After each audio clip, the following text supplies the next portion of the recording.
ประเทศไทยให้ความรู้กู้ความสุข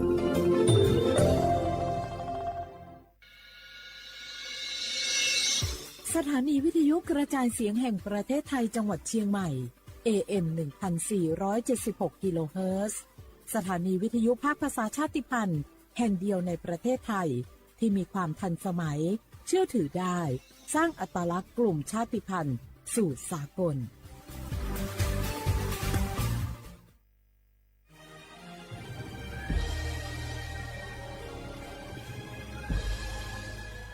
เกิดเป็นคนไทยเติบโตบนผืนแผ่นดินไทยจงภูมิใจในความเป็นไทยชาติไทยเรานั้นนับเป็นชาติที่มีความเป็นมาเก่าแก่ยาวนานเรามีภาษาวัฒนธรรมและมีสิ่งต่างๆที่เป็นเอกลักษณ์ให้เราได้ภาคภูมิใจในความเป็นคนไทยเราควรเห็นคุณค่าและมีความรักชาติหวงแหนแผ่นดินอันเป็นมรดกของบรรพชน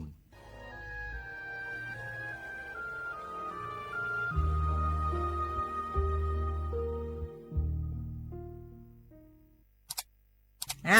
าวแชร์เข้าไปบะอ่านเลยกะแก้วกับผมก็ดูอยู่นี่นะเจ้นี่มันก็เป็นโลโก้ของหน่วยงานราชการนะนี่เข้าไปตรวจสอบเป็นยังว่ามาจากหน่วยงานรัฐแต่ก็ระวังก็เป็นเหยื่อเข้าปลอมเนอะเอาฉะนั้นเลยก็นี่ใจถ้าบัตรตรวจสอบไม่ชัดเจนนะแต่ที่จะได้ประโยชน์กลับส่งผลกระทบสมัยนี่มันหลอกกันง่ายนะหลอกเรื่องการทับซิปนั่นนี่โน่นเพื่อให้เขาไปกรอกข้อมูลส่วนบุคคลแล้วก็เอาข้อมูลเหล่านั้นเนี่ยไปทำธุรกรรมต่างๆหรือแม้แต่หลอกให้คลิกลิงก์สารพัดที่มันจะทำนี่นะถ้าอันโหจะเนี่ยจะได้ดีนี่เจ้นี่อย่างแรกเนี่ยต้องตรวจสอบข้อมูลให้ชัดเจนจากหน่วยงานรัฐเนี่ยก่อนข้อ2ต้องมันติดตามข่าวสารหูเต่าตันและข้อ3ต้องมีสติไม่ได้เจืออย่างง่ายๆนะเพราะว่าพวกมิจฉาชีพมันจะใจความเจือความศรัทธาความโลภและก็ความกลัวมาหลอกคนทำให้หลายคนตกเป็นเหยื่อเขาก็ต้องเป็นส่วนหนึ่งในการตกเป็นเหยื่อหรือแชร์ข้อความอันเป็นเท็จบางอันเนี่ยเขาก็จะมีความผิดใดอยู่ดิ้มว่าดีหาเหลืองที่สุดแก้วนี่นะขอโทษครับเจ้รู้เท่าทันป้องกันการตกเป็นเหยื่อจากแก๊งหลอกลวงปรารถนาดีจากสำนักงานประชาสัมพันธ์ที่3กรมประชาสัมพันธ์ค่ะในยุคที่เทคโนโลยีก้าวกระโดดโจรออนไลน์ก็ก้าวตามมาติด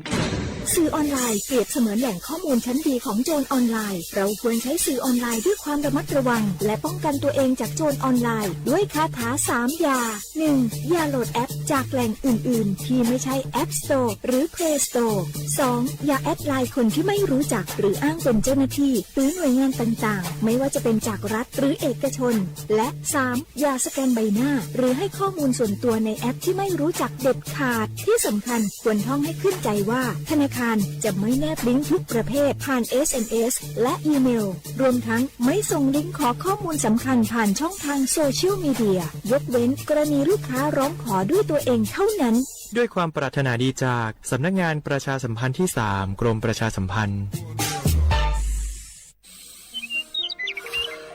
เจ้าจะอีอากาศกำลังดีมีหมอกมีเหมยมีน้ำข้างเหมือนในฝันเลยเนาะเจ้เนาะใจละยิ่งตอนแรงซ้ำให้นะช่วงตะวันจะตกดินฟ้าเป็นสีทองงามแต่อากาศแบบนี้นักท่องเที่ยวชอบเนอะว่าได้สาวๆมายืนตากน้ำข้างอย่างกันอยู่นี่บรรหนาวมันก็นี่เปิ้นกำลังชมความงามธรรมชาติอยู่มาอู้ให้เสียบรรยากาศหมดไอ้แก้วว่าแต่ว่านี่จะไปไหนนี่วันนี้นี่ปูนนั่นกันเนี่ยจะไปเฝ้าเฟืองหิกำที่กลางตรงปูนเนี่ยพี่ป่อบอกว่าจะปลูกหอมแล้วนี่ไอ้แก้วเปิ้นกำลังชื่นชมอากาศดีๆนี่จะไม่ยากคืออากาศเสียเห็นแล้วนี่เอาเห็นหมอแก้วที่เคยบอกแล้วว่าการเผาทำให้เกิดมลพิษฝุ่น PM 2.5 มันส่งผลกระทบต่อสุขภาพต่อสิ่งแวดล้อมและการท่องเที่ยวตอนนี้อากาศบ้านเฮากำลังดีๆอยู่ถ้ามีการเผาเศษวัสดุต่างๆอากาศก็แย่นักท่องเที่ยวก็ไม่อยากมาน่ะกะใจละจี้อากาศกำลังดีๆอยู่จะมาเผาอะไรเปิ้นเหียไปเลยไหนไอ้แก้วคือไอ้คำมันมาไถฮือมันเตะไอ้แก้วนี่แหละโอ้ขอโทษครับน้องพล่าคิดว่าเผามันง่ายดีแน่ร่วมสร้างอากาศที่สดใสไม่สร้างมลพิษให้สิ่งแวดล้อมปรารถนาดีจากสำนักงานประชาสัมพันธ์ที่3กรมประชาสัมพันธ์ค่ะ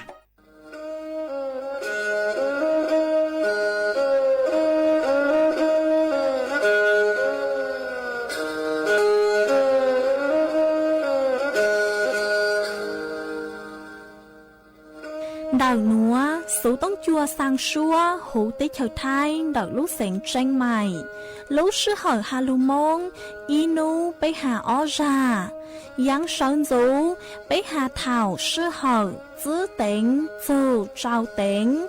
Yang trọng đô, bế hà thảo sư hỏi, cậu khang tính, dù cậu dị tính. Sang tầng đảo sáng AM, kế ý chênh bao bùa sang chào chào kHz.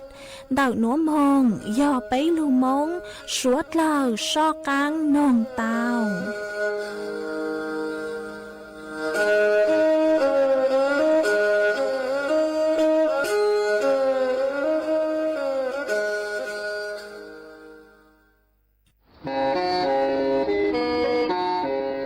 Lên từ sáng kênh khô sana, chuan đầu sự tông chua sang xua, hú tế chờ thay đầu lưu sáng tranh mày, cứ do khó chờ, mỗi kế bao, rù kế chỉ phang, nón rõ tàu rong hẹn, sẵn gian mong tàu kê thông bờ hú lưu sáng tranh mày, do lên từ sáng kênh nó lò, nông tuốt tàu chuan đầu, sự tông chua sang xua, hú tế chờ thay đầu lưu sáng tranh mày, chuan đầu tung bờ sự tông, sùn chữ bé, ó sang trào, sùn trào gì, lò sử, sùn chua ó plau trào, gì chữ, sang chua.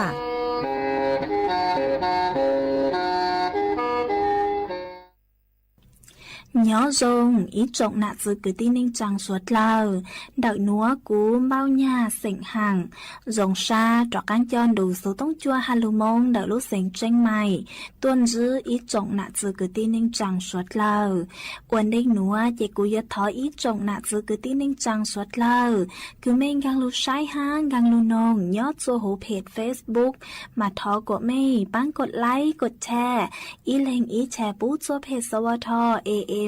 Ý chênh bao bùa yang chào chào kHz. Mà cú ở trong đào cho mấy suốt lờ. Cứ mấy bán chân gàng số tông chua hà lưu mông đợi lúc sành tranh mày ó. Ê cú hoàng hát cha sát hà ta. Mấy suốt lờ yếu lùn rô cú nhó. Ủa phong dư thảo bi mong dầu chua thảo sao. Mà cú yếu trang tàu chua ý trọng nạ dư cứ tin ninh chàng suốt lờ tao bao hà ta. Nú nua chỉ cú chua cờ lúc xua chua suốt lờ tao nó xưa ó. Ê yếu hà ta linh thư cứ mua số chỉnh chênh nùa lò mình đào số tông mong xuyên trả mê vì do hà ta do cú chứ nhó chuan đào số tông chua lợi tê yếu chứ mua linh thư lù dài mê lấy số tông chỉ cú trang tạo lên núa chùa ý trọng nạ chứ cứ tin ninh trang suốt lời tao bao ê chuan dưới núa chỉ bế mong cổng ký lò dậy ua kì chàng đủ do lùa lĩnh do tươi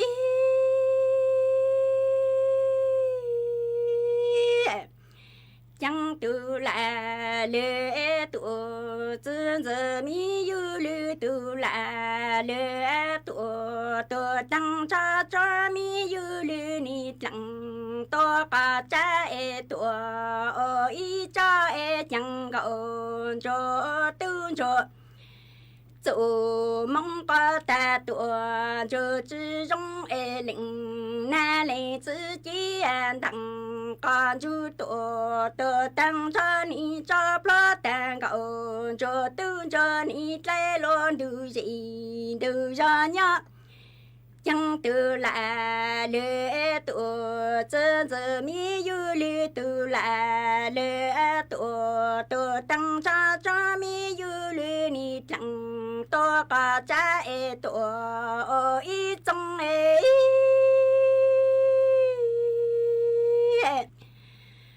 chàng cậu cho tư cho chủ mong có ta tuổi cho chữ trong tề lĩnh na lệ chữ chi đặng có chú tuổi tự tăng cho ni cho lo tàng cậu cho tư cho ni nhớ bỏ lô trọng ni lô lĩnh nhớ tư chẳng ni ya bu ca ni sợ tôi bu ca chỉ sợ chế bu ca li yo chỉ tôi bu ca chỉ cái cậu chẳng cậu cho tư cho chủ mong có ta tuổi cho chỉ trong tề lĩnh nè lệ 自己打高就多多等着你找不蛋糕，就等着鸟了都带轮脚，哎呀不赶你走，都哎不赶只走街。我家不干里几都不干里开口，那在如干啥多扎钢线。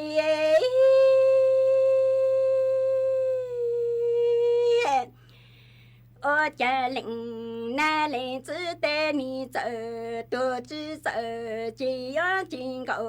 这东这鸟了都单有，扎在地里路要落领要都进口，这东这的种来。将你嘟嘟忙狗，赶着下蛋糕，这等着你不是个啥么有牛，爱里有牛，嘎达多，真正都知那这样路，那个只过爱里那的都没能。被农是老你个心来有个应难，莫被说过莫一说里难路个路多，莫打定哎嘟嘟莫狗干着啥。将莫狗干着将来来浪，莫大个雨山里不灵，那来自干大干着带你做，干咱只是个用的干啊，多个带你哎。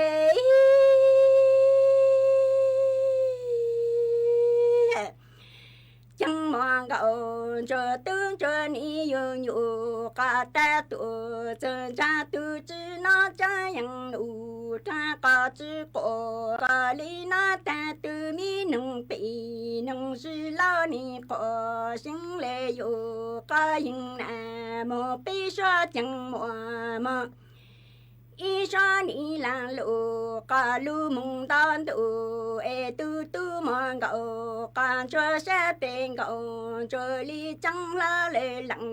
莫大个雨水里不灵难来，自家只刚着你做，刚咱只是个用的，刚个太牛，你了灵有多啊。นึกถึงหัวใจเนี่ยหอสิทธิบัตรทองจำหัวใจเนี่ยหอสิทธิบัตรทองหลอดสิทธิบัตรไปจมบัตรยันแห่งไทยมวลเลขบัตรประจำตัวประชาชนก็ไปตูชื่อหัวใจคอมมอหรือเจ้าใจคอมมออย่าลีเจ้าใจคอมมอประกันสังคมเจ้าใจคอมมอข้าราชการ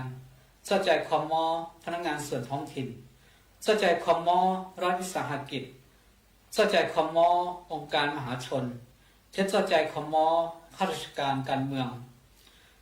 จะมัวใจเนี่ยหอสิทธิบัตรทองหลอดสิทธิบัตรไปจมบัตรก็หมดใช้ต่อหอเว็บไซต์สปสช.แอปพลิเคชันสปสช.ไลน์สปสช.แล้วก็ผู้สอต้องมูนูหอสปสช1330แล้วก็เตาเทียส่วนจื้อหนัวเจกุยมัวอีร่างโลเป้าคือหาโจเก่าอ้ออาการหม้อเต้าเฮา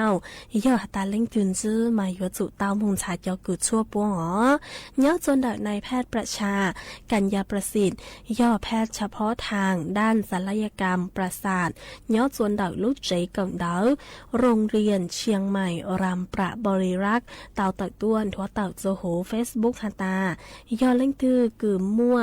จออาการเก่าอ้ออาการหนัวหมายยจุเต้ามงชาเจ้ากุดชั่วปัวตรวจร่างกายทางระบบประสาทหมายย่อหาตันจื้อหาตามั่วความผิดปกติเจจอกุดชั่วปัวยัวอัวซีทีสแกน5 MRI เอสาลินชาเตาตัวกังมอกืนย่อจะโหยูลุจีหนอมาเก่าอ้ออาการคือมั่วย่อเจ้าลิงหัวอีย่อนงทรงอย่างเลยคือจะเลยหม้อเต้าหาวเฮงๆต่างส่วนเดออ้อยอมหม้อเต้าหาวช่างเปล่าย่อจะหูอยู่ลูกเน่ง bây giờ mò thơ ra há nóng nhon đau lùa lì chứ chào hiông gió sao lờ bao giờ muaประวัติคือฮาตาเตาใจเจาะกังมอมะเร็ง cancer HIV SLE ห้าเตาใจสุดเท่งสุดโซจวนดาวอยู่ลูกตาเฮาจื้อยอมมั่วประวัติฮาตาเตาใจจอชั่วการแข็งตัวของเลือดฮะจอชั่วยาต้านเกล็ดเลือดหนอเจ้ายอนนงทรงอย่างไรคืออยู่ลูกจีเพ่งจื้อมั่วโซฮะเพ่งเจ้ายาวหลอดสุยอฮาโลจื้อถั่วเม่งฮะฮาโลจื้อทรงเลยกูเหล่า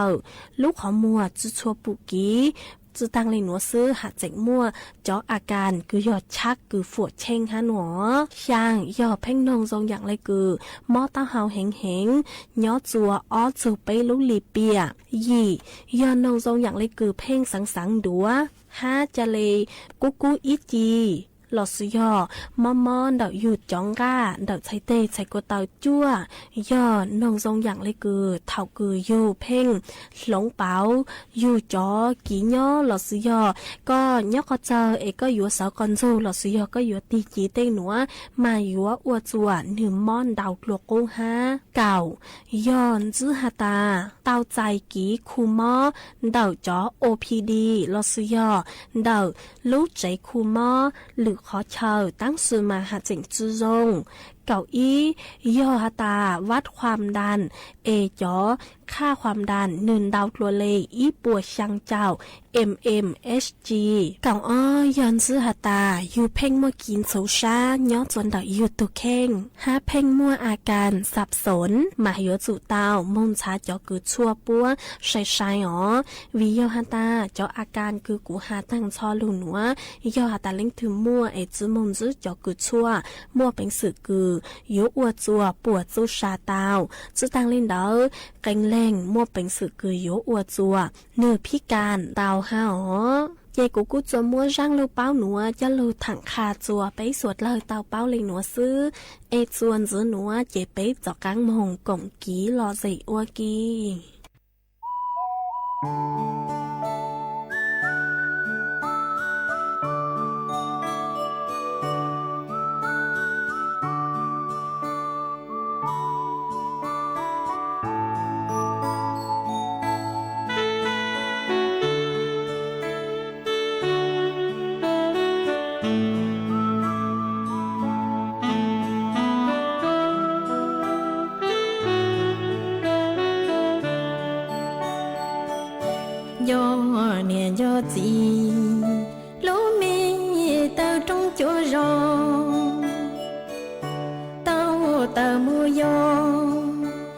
trả đời kê nhua xiang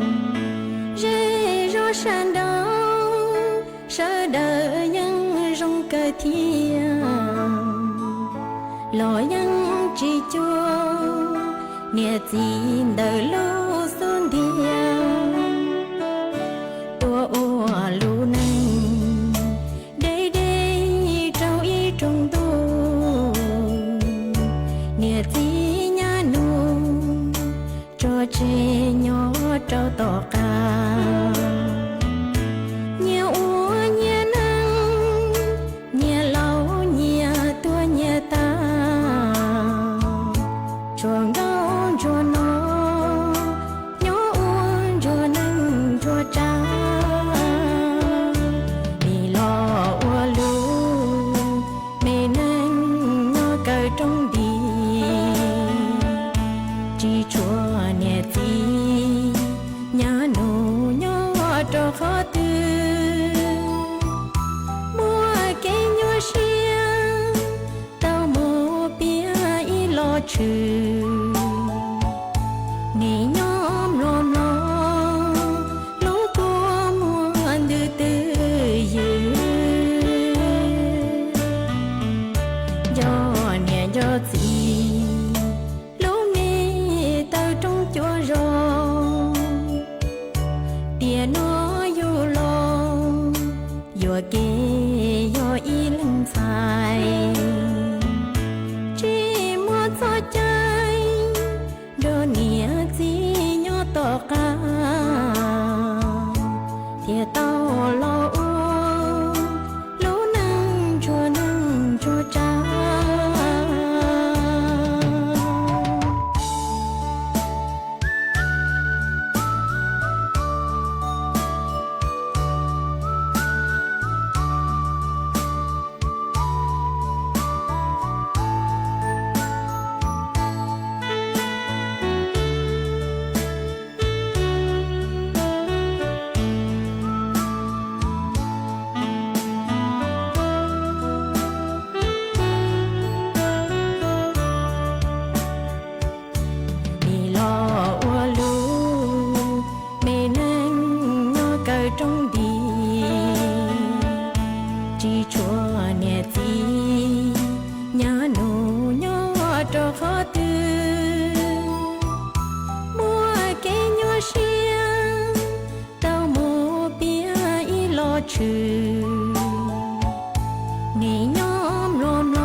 cầu chúa thiết tròn chuối yo ya nu ta thành gì tổ ya thâu uê min cầu chúa thiết chúa lăng nia lăng chi yo yu min cầu chúa thiết chúa tổ chân mây mây lăng nia lăng chi yo mù lê lu lùa con tổ trò kế đê chế min công chúa thiết chúa mùng trâu tỏ chế trong đủ tỏa si ru chế min công chúa thiết chúa do sơn trùng rải lần nia lần chi lu tơ trồng ta ta lần nia lần chi la lần nia lần chi yo trái phi min công chúa thiết chúa yo wo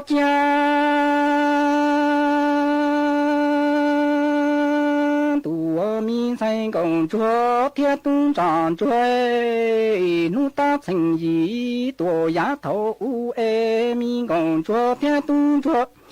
lăng nia lăng chi yo yu min công chúa thiết chúa tổ chân yo yo lăng nia lăng chi yo mu lê lu lùa công tổ trâu kế đa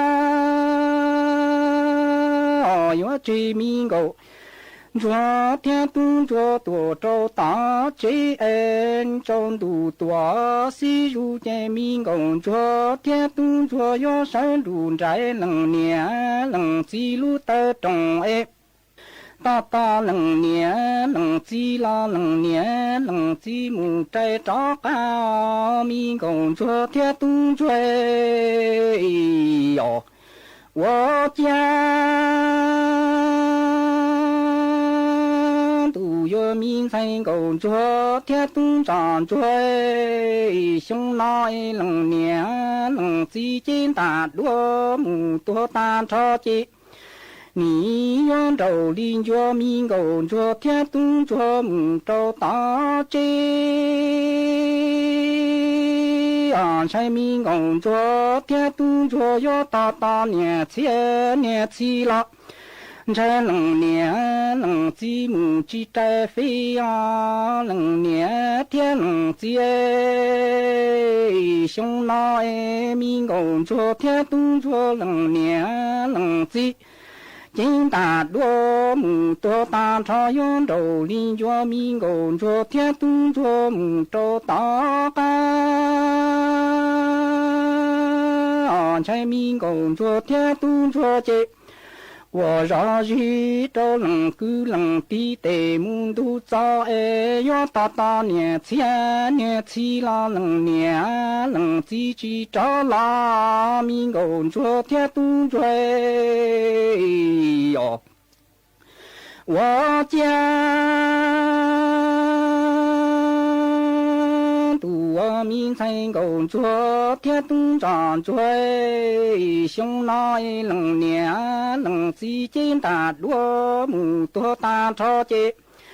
你找邻居民工作天都做过绕去多找大干，全民工作天都做节你。 当个该叫罗有门包上找人个人的对门都就爱长度里如这个人浪都觉在爱好让门都觉梦啦寂寞年寂寞季节，要寂寞能叫民工作天都做门天真都民工作天都做哟。 我家都我民成工作天都长追，熊那冷年冷时间大落木多大超节，你找邻居民工作天都追，木空少到冷个冷地爱对木到种爱种都多些如节。 罗家人浪都觉在爱好让门都觉梦啦寂寞年寂寞季爱要寂寞能叫民工作，天都做门天天中啊民工作天都长追哟，我家。 都有民成工作，天都长追，寂寞年寂寞季落冷我，包大家人找三季落，还生有应点民工作，天都追，寂寞年寂寞季了主选等鸟哎。 姐妈妈用着几多，用着里老姐很爱民工作，天都着几多，姐民工作天都着里老姐来落生啊，民工作天都着落冷我去包大家人找三姐。 这也如今还点民工作，天都做这年应着他起木着落能啊，民工作天都做哟，我家都有民成工作，天都长追，寂寞年寂寞季落能我。 包大家人找三季落，还生有应点民工作，天都追，寂寞年寂寞季了主选等鸟哎，慢慢用着几多，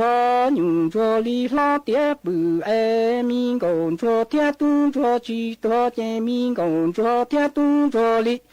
老姐来落生子啊，民工作天都追，落冷我去包大家人找三姐姐也如也还爹，民工作天都做接应着他起木着落女啊，民工作天都追，你起民工作天都做。cha chỉ sợ tua sinh dù dân hai tia lần nhẹ lần chỉ nên mù đua khó tư lỡ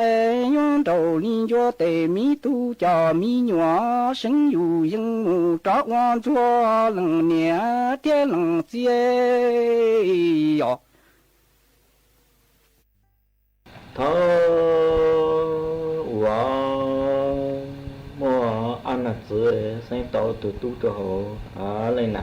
tụi có phụ lúc lang tụi có phụ bây giờ nó mình nó tụi tê ha bây giờ nó mình nó tụi tay nó tê tụi bây giờ nên trả cho lại mình nó tụi tê ha mình nó tụi cái tay cho tụi có phụ nó tê tụi bây giờ chỉ chữ một số phụ một trăm số phụ một nhau cho bé luôn là trong lũ luôn tê nhau tê tụi có phụ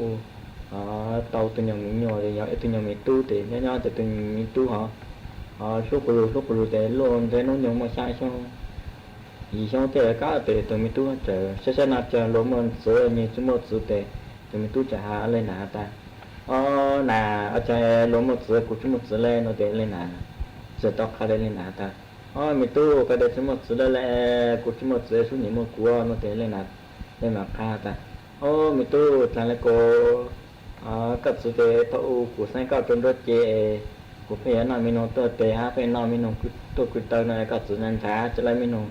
tôi tế ha tôi cứ tới cho cũng nói cấp số chứ một ta một ân số của nhau cho bé luôn là trong lũ nữa lời nơi nó tế tôi ta nà giờ lên nó tế cũng mình trả cấp số là hao nó tế cái nào trả một là một má nó tế nên là phước sự cho tôi nhập tu tế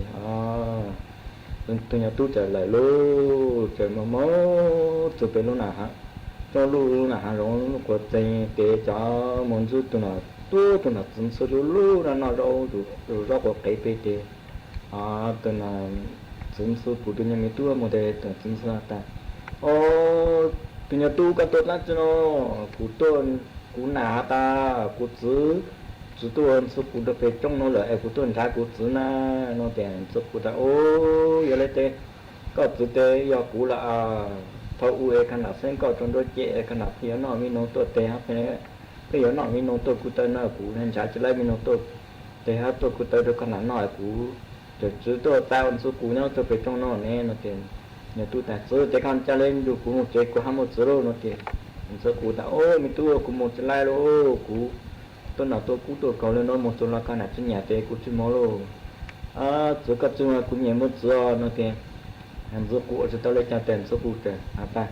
mình tôi giờ cặp nhau có cùng chú cam nó tiền ta cũ cũ cho nên nó cam cũ sự cầu ta có lên màn chú cam nó tiền nào dùng số cũ chú cho tiền từ nhà tôi một chú nó trang cầu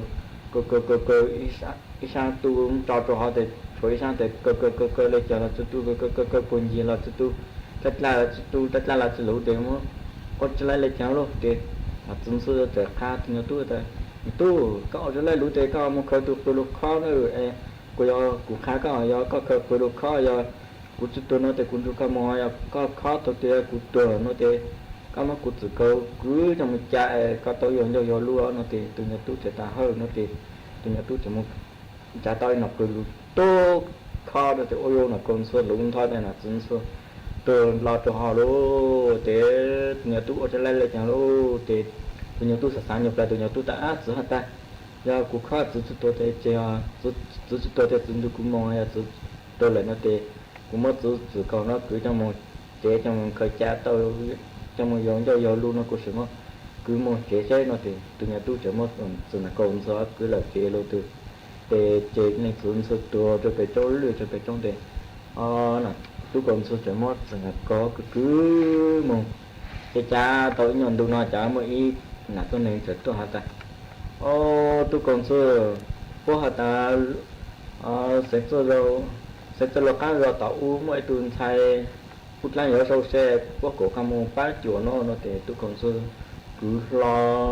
rồi là còn số họ lời lô thì tôi còn số mà một tuần tạm thật kia thì một rưỡi bao là tôi khi tôi lấy rong bộ thì của nó tôi còn số tạm rồi thì tung số chạy mùng chính để cho bé mà mố chạy một chân chạy cho bé là cái áo lên lá thì cái nhục là sẽ tôi lo po cho mỗi lần giờ tôi khai tôi mua cho nó tạo có mỗi lần giờ ô tô lui lại nó có lẽ có mỗi lần giờ sang tôi cho một lần nó sẽ trong là cái áo lên lá thì có mỗi lần giờ để cho cái con nào tôi cho có trường được là cái áo lên lá thì bố cô ta bố lú ta để bố cho lại ta thì tôi nhập là tệ tôi nhập là phút lai dòng rồi tôi trường gòn đồn rồi sang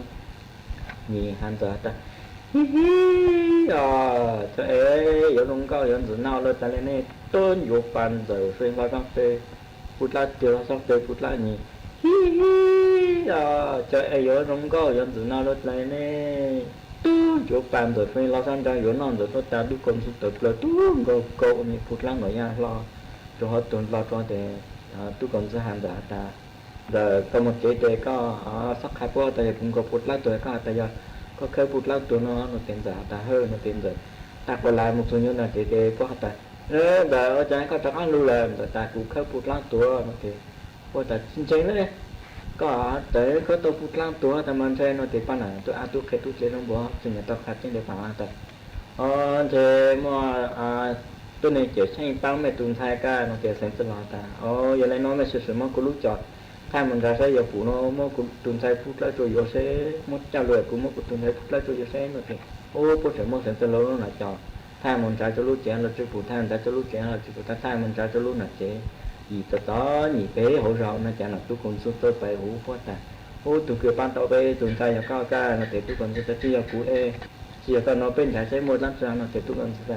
trái mà thìคนนั้นนะจะจุดคอนเซิร์นดูดูเตปโฟกัสทางเด็กว่าแต่อยากก็สรุปก็จุดตัวเด็กจุ่มเลยติดปั้นต่อไปตุนใช้เลยละไปจันทร์ใช้เกี่ยวกับร่างโซเชียลเลยละก็ตัวกับปัญหาก็หาอะไรปั้นต่อทีก็การจะไปรู้จักไปเจอกันเยอะไปตุนใช้โลกนะทีทุกคนซึ่งการไปจะรู้จักแต่ก็มั่วทุกคนซึ่งถ้ามันส่วนโยต่อเสร็จเราเตะเสร็จเราโบตัวการตัวโบจนนอโบตัวมั่วหากันtrongตัวมั่วจะจุดtu con sư vô rồi ha thì mấy tuần nào tôi lui rồi tao tôi hả ta tu con sư sẽ cho lập ai rồi tao uống mấy lu mấy tuần thay mà luôn câu này nó còn lo tuần nào ha hú ăn giờ ha nó bột lang yêu xe bột của các mồ băng ha nó băng bột ha nó thì tu con sư sẽ ăn giờ hả ta giờ giờ lấy tiền bột của một băng bột nữa thì có nhớ mua lấy tiền nhà có thì có gì này hàng gì này giờ một số tàu của họ giờ có một số tàu uống cũng chỉ có đây cũng lên mặt trắng lưu có nó thì giờ có qua thì tôi còn sư cứ lắp thì còn sư tôi còn sư là tàu uống hello thì tôi còn sư một số tàu đó cái món gì quan là tôi lên ông bố tôi cũng là tôi còn sư tàu hello thì tôi còn sư cho một nhỏ là cho về là cái ăn là tôm chín đấy nhỏ khoản mình đủ thì nhỏ là nó trả sản xuất đâu có mua là giờ tôi phát tung trong là tao muốn rồi tao lúc là nó đúng có lấy cho kết quả na tôi cho tôi được làm cái alo là để nhiều cô lúc cô cho lại là để nhiều lần là cho nào tay nào là giao tôi trường gòn đờn rồi sao nhỉ chẳng ai vô luôn coi vô rồi nào là lên này tôi dục bàn rồi nên là sao thì là sao nhỉ cha vô luôn coi vô rồi nào là lên này tôi dục bàn vô non rồi phải lo sang ra vô non rồi tốt ta tu con tu rồi tu cổ nhỉ nói ra rồi là tuần được họ vô thì tuần lo tuần được họ thì tu con sẽ hành được但แต่ก็một chế mà các sắp khai qua tại cũng có bút lăng tuổi cả tại có khơi bút lăng tuổi số nó thì nó tiền giả ta hơn nó thì rồi ta còn làm một trong là chế hello thì làm là chế ta nữa rồi ở đây có chắc ăn luôn là rồi ta cũng khơi bút lăng tuổi cũng luôn chế đấy có hàng khơi bút lăng tuổi mà chế nó thì cho nào tôi ăn tôi lấy đồng bộ họ nhà tao khai sinh để cho họ phụ ta để họ cho ta khai sinh cho họ ta anh chơi một tôi này chỉ sinh bao nhiêu tuần sai cả nó thì sẽ tự lo ta giờ này nó mấy sự mua cũng lúc chặt thay mình trái thế giờ phụ nó mới cho rồi tôi cũng mua của tuần sai phụ trái tôi vô sẽ phát lại của tuần sai lời nó thì cũng một sẽ tự lo luôn mà cho thay mình trái cho lúc chén lời cho phụ thay cho mình trái cho lúc chén lời cho phụ thay mình trái cho lúc gì là chế nó là chế gì cho tao nhị bé họ ra na cho là tôi còn tôi phải phụเพราะแต่ตัวเกิดปั้นตัวเป็นตัวไทยก็ทุกคนสุดที่จะกูที่จะการเอาเป็นจะใช้หมดแล้วจะเอาแต่ก็สอบปั้นจะปั้นเป็นนะจะเอาหมดตัวนักคนส่วนดูดูเดี๋ยวเพราะแต่ยาก็สุดเลยตัวเกิดปั้นตัวเป็นตัวไทยก็สุดเลยก็จะตัวจมูกตัวปั้นตัวเลยนะทีการตัวเป็นลูกจ๋าเป็นเจ้าการมันยาเป็นตัวไทยแล้วโลเป็นเสือยันเลยโลนะทีทุกคนส่วนกับเจ้าเป็นลูกนะจอดทีพวกมันทุกคนส่วนถ้าพอลงตัวต่อเสร็จจะเราเจเด็กจะเราโบตัวการตัวโบตัวมันจะทุกคนซื้อจะเอาตัวอันนี้คนใช้ลูกปลาได้นะรุนตัวทุกคนซื้อติดทางเลยเนาะฮัลโหล ม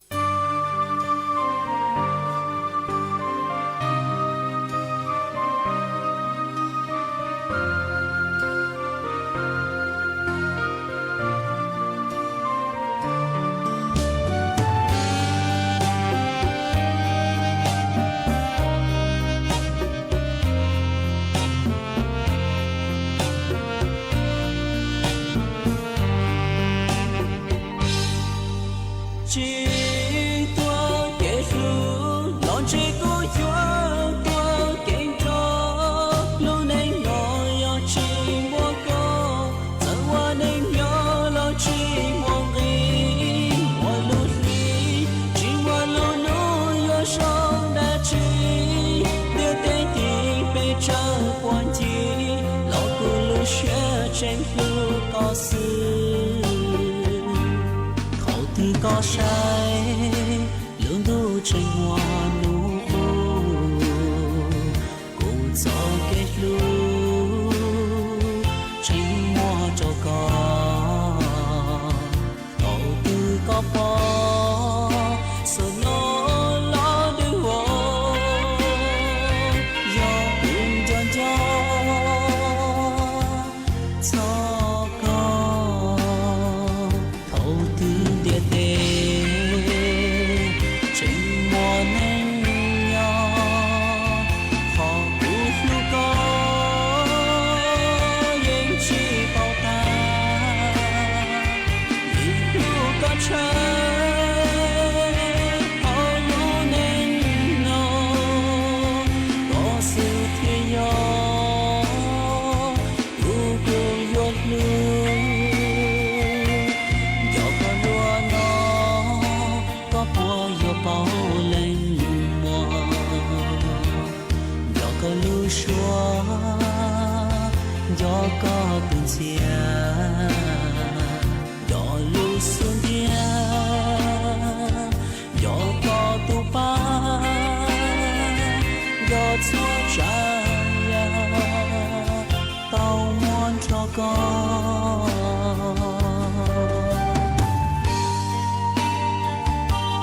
tôi hay cột lưng và cái cơ sai lưng tôi chẳng muốn cũ để để chẳng muốn sợ lo cũng sợ gì lưng chẳng muốn cho con và tình để để chẳng muốn đi đi nhau chẳng muốn lúc đi cũng chẳng muốn lúc con một cái tay xiêu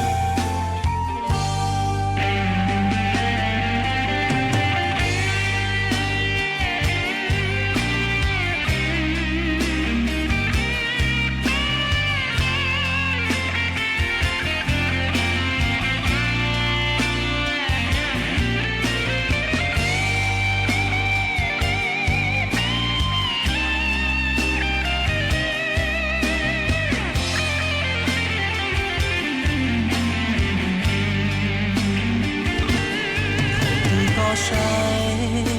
lương đu tranh hoa nụ cùng gió kết lưu tranh hoa cho con đầu tư có bỏ sợ nó lo đưa hồ do buồn cho con thấu tư địa tê trình mùa nên nhỏ họ bút lưu có yên chi bao ta nhìn lưu có trời họ lưu nên nó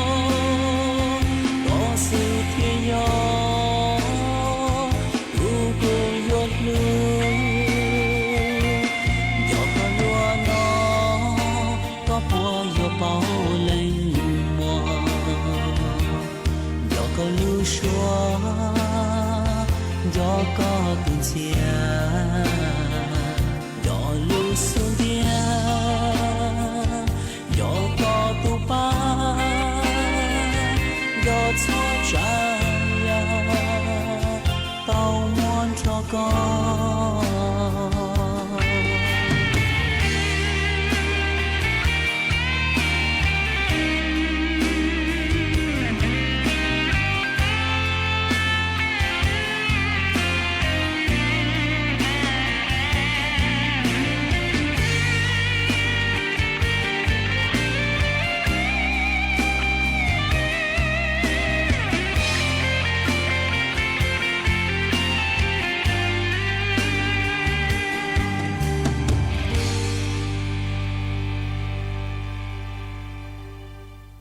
dạ xong nói đủ tê đủ gió lớn gồ măng nghe xong nói nhà gồ chứng sinh tì giờ tì lù dân lù 路绕了北phía yên trần cho niên cổ chứng sinh tề ca yên ta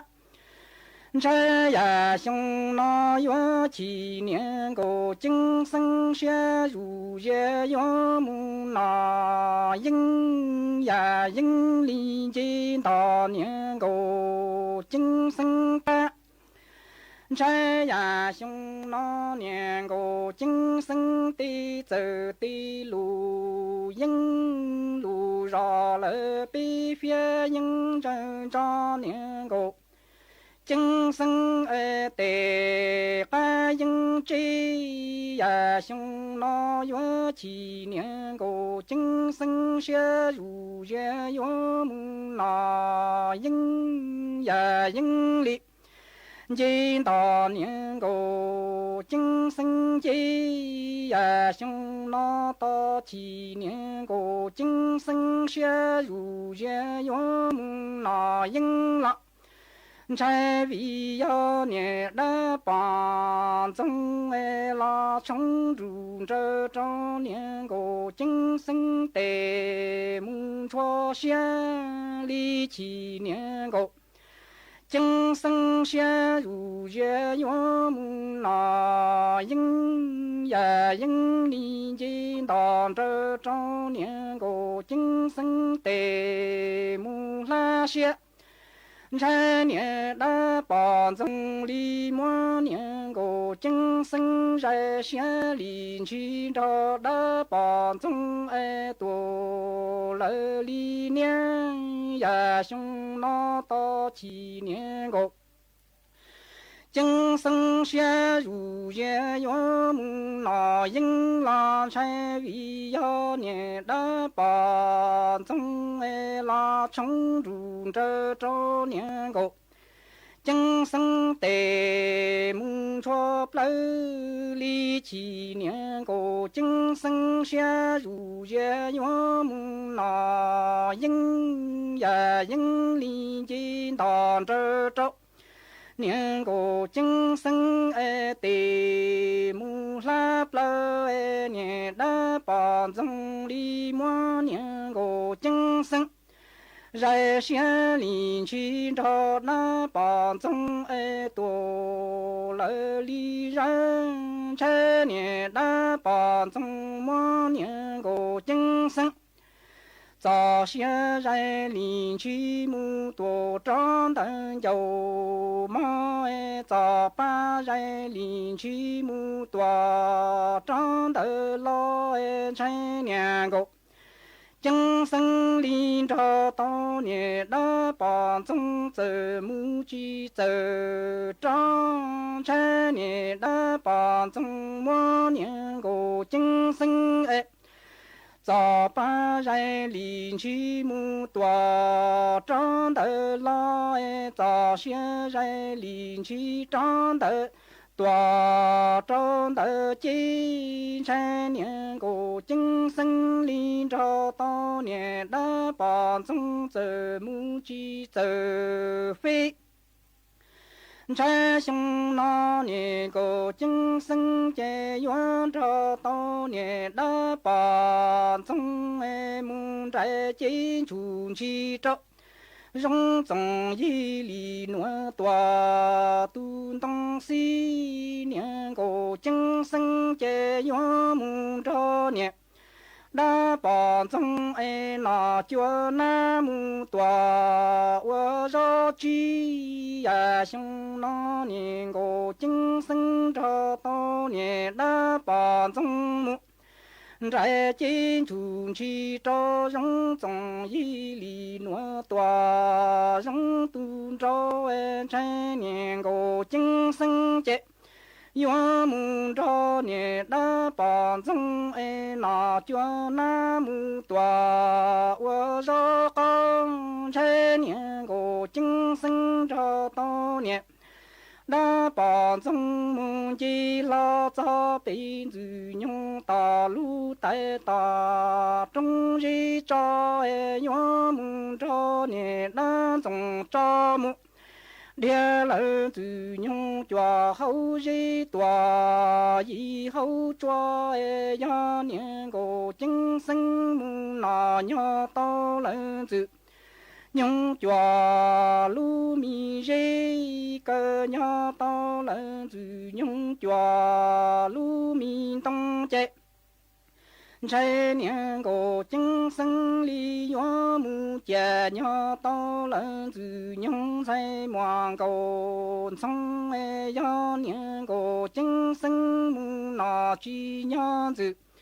nhung chùa lu mi dây cơ chi nhớ lỡ từ nhung chùa lu mi tông e trái niên cổ chính sinh yuan mu jie chi dao zhang zhong chi nian zhong e nian go jing shen zhe dao nian da ba zhong mu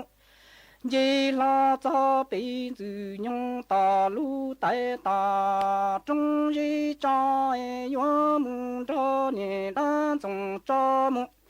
liên lẫn từ nhung chùa hậu chùa mu tòa y kỳ dây ya niên cổ chính sinh mu nà nhớ tao lẫn từ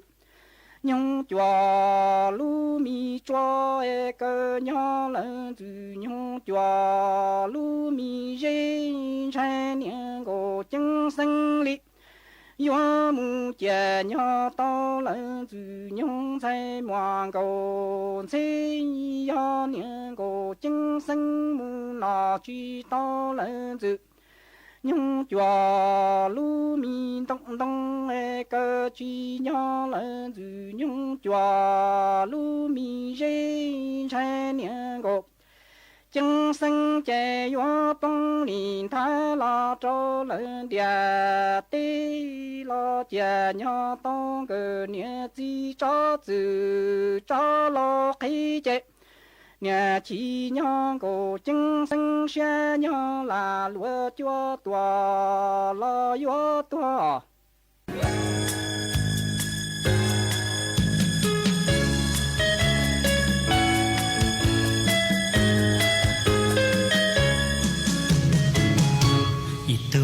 câu câu sẽ chồng dòng câu má là dòng câu mong có chi nhỏ tư có dòng câu mong đã chi cú nhia có ta thì chi có chi bôi rong lê chê lùn chạy rong lù chi bôi rong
chỉ tao con trai yêu tua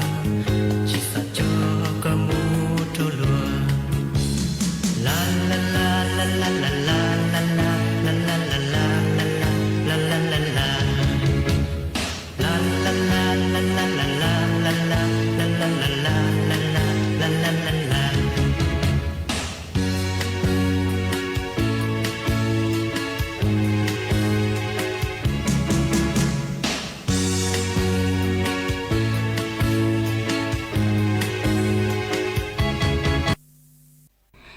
trọng nạ giữ cứ tin nên chẳng suốt lờ lúc sư hỏi cú tăng lờ chế cú yốn giải ý trọng nạ giữ cứ tin nên chẳng suốt lờ lên nụ sư bế mạng chó cắn lù xuân rứt lùa chuan đợi đủ sự tông chua hà lù mông đợi lúc sành tranh mài tàu chuột chuột nô inu bế hạ ó ra giáng sơn dũ do thảo giữ tính dù trao tính giáng trong đu do thảo cậu giang tính dù cậu dị tính nô nùa chế cú yốn giải mây mong lên nùa lợi sư ê thọ chỗ của mây chuột chua lên chuột tù chuồn giữ chú ký nó cắn nhỏ rồng suốt lờ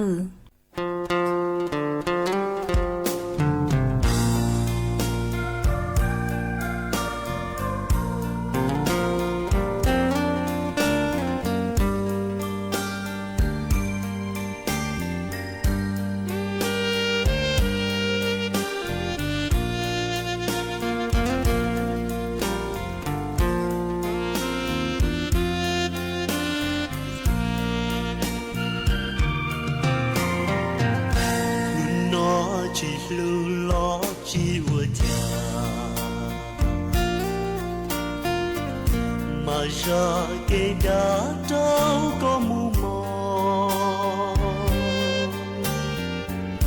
vì cứ chỉ do tôi có lưu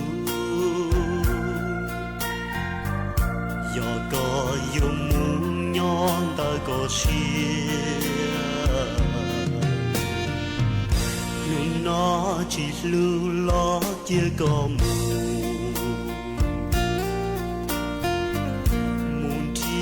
đua tu dấu có lu xia tu có nhẹ thiê tu có lu nhỏ linh đời cũng có cho xa thọ thọ có mù gió mò tu cu lu thọ có mù xì xì lu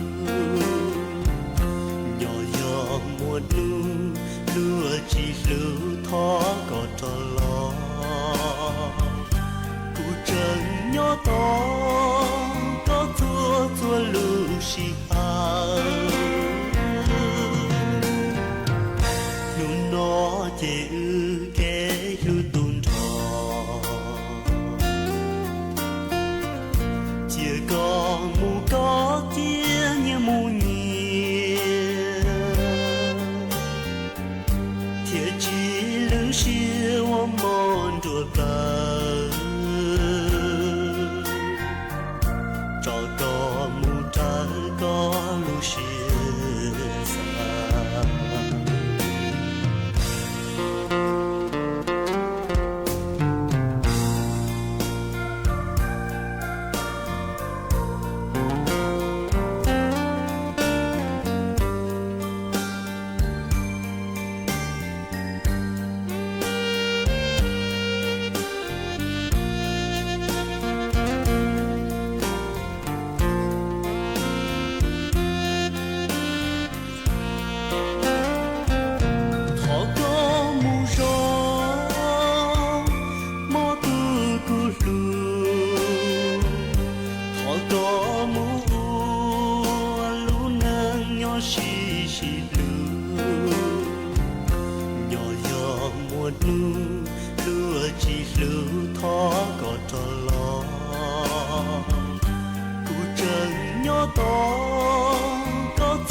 สถานีวิทยุกระจายเสียงแห่งประเทศไทยและเครือข่ายทั่วประเทศเสนอข่าวต้นชั่วโมง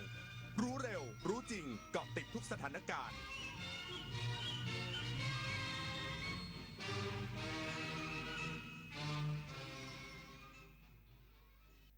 รับฟังข่าวต้นชั่วโมง 6 นาฬิกากับคณิษฐายิ้มดีค่ะรองนายกรัฐมนตรีเปิดเผยผู้นำไทยและกัมพูชาพูดคุยกันแล้วก่อนการประชุม JBC อีกสักครู่กลับมาติดตามรายละเอียดค่ะเยาวชนคือพลังสำคัญในการขับเคลื่อนอาเซียนไปข้างหน้า